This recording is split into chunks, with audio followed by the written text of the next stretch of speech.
गीता के प्रथम अध्याय का सारांश, महात्म्य और फल। संसार में भगवान शंकर की बड़ी महिमा है। देवता, दैत्य, मनुष्य सभी भगवान शंकर की पूजा करते हैं। एक बार बातचीत में पार्वती जी भगवान से एक प्रश्न पूछती हैं कि हे स्वामी, आप बार बार ध्यानस्थ होकर किसका ध्यान करते हैं? भगवान शंकर जी ने पार्वती जी से कहा, हे देवी, भगवान विष्णु अक्सर ध्यान करते थे, इसलिए लक्ष्मी जी भी भ्रमित हो गई। एक बार लक्ष्मी जी ने भी भगवान विष्णु से पूछा, हे नाथ, आप इतना ध्यानपूर्ण क्यों हो जाते हैं और किसका ध्यान करते हैं? विष्णु जी ने कहा, हे देवी, मैंने कृष्ण अवतार में अर्जुन के मोह को दूर करने के लिए उसे ज्ञान प्रदान किया। महाभारत में व्यास जी द्वारा वर्णित इस ज्ञान को श्रीमद् भागवत गीता के नाम से विश्व के लोगों को लाभान्वित करने के लिए लोकप्रिय किया गया था। जब मैं उस ज्ञान को याद करता हूँ तो मैं उस ज्ञान में लीन हो जाता हूँ। जब भगवान विष्णु इस ज्ञान के महत्व को समझाने के लिए सुशर्मा की कहानी सुनाते हैं। सुशर्मा एक ब्राह्मण था, लेकिन कर्म में शूद्र से ही हीन था। वह शिक्षित नहीं था, लेकिन अपने पिता की संपत्ति का आनंद लेता था। संसार के सारे विकार उसमें समाये हुए थे।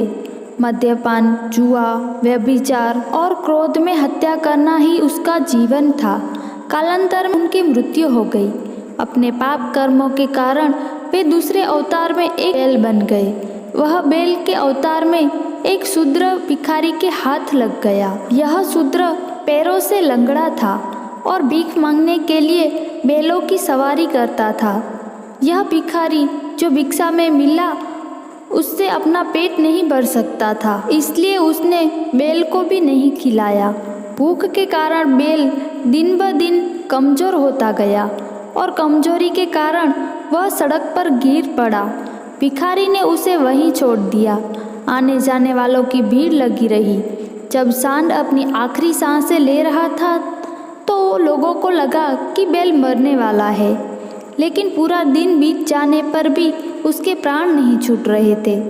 बैल की पीड़ा को देखकर लोग अपनी दुआएं और मन्नतें बैल को देते थे ताकि उसकी आत्मा को मुक्ति मिल सके, लेकिन बैल की परेशानी बढ़ती जा रही थी। उसी समय एक वेश्या वहां से जा रही थी।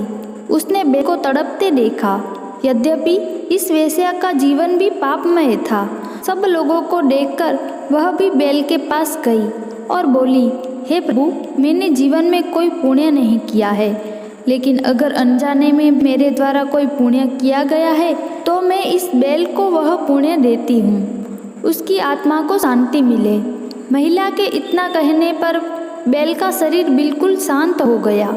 उसका सारा दर्द चला गया और ऐसे ही उसके प्राण चले गए। इकट्ठे हुए सभी लोग हैरान थे, लेकिन वह महिला तुरंत वहां से चली गई। सुशर्मा ने भूखे पेट भी बैल के रूप में अपने स्वामी की सेवा की थी। उस गुण से वह एक ब्राह्मण के पुत्र के रूप में पैदा हुआ था। समय के साथ वह बड़ा हुआ। उसके पिता ने उसे जनेऊ दिया। उसने वेदों और पुराणों का अध्ययन किया। पिछले जन्म के पुण्य के कारण और शास्त्रों के अध्ययन से सुशर्मा को अपने पिछले जन्म के बारे में पता चला तो सुशर्मा को बड़ा आश्चर्य हुआ कि वेश्या जैसी नीच स्त्री ऐसा कौन सा पुण्य कर सकती है जिससे बैल की आत्मा को शांति मिले। बहुत सोच विचार के बाद सुशर्मा ने उस वेश्या से मिलने का निश्चय किया। अपने पिता से विदा लेकर वह वेश्या को खोजने चला गया। वेश्या अब वृद्ध हो चुकी थी। सुशर्मा उसके पास पहुंचा। जब सुशर्मा ने अपने पिछले जन्मों के बारे में बताया और पूछा, आपने एक बैल के जन्म में मेरी आत्मा को आशीर्वाद दिया और मैंने एक उत्कृष्ट ब्राह्मण के रूप में जन्म लिया। मैं जानना चाहता हूँ कि आपने मुझे कौन सा पुण्य दिया था।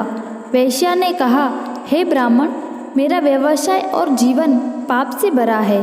मैंने कोई पुण्य नहीं किया है, लेकिन जैसे मेरा तोता हर सुबह बोलता है, वैसे ही मैं अपने मन में भगवान का स्मरण करके बोलती हूँ। उस दिन मेरे मन में यह विचार आया कि यदि मेरे इस नित्य कर्म का कोई पुण्य हो तो वह पुण्य बैल के कष्ट को दूर कर दे, इसलिए मैंने आपको वह गुण प्रदान किया।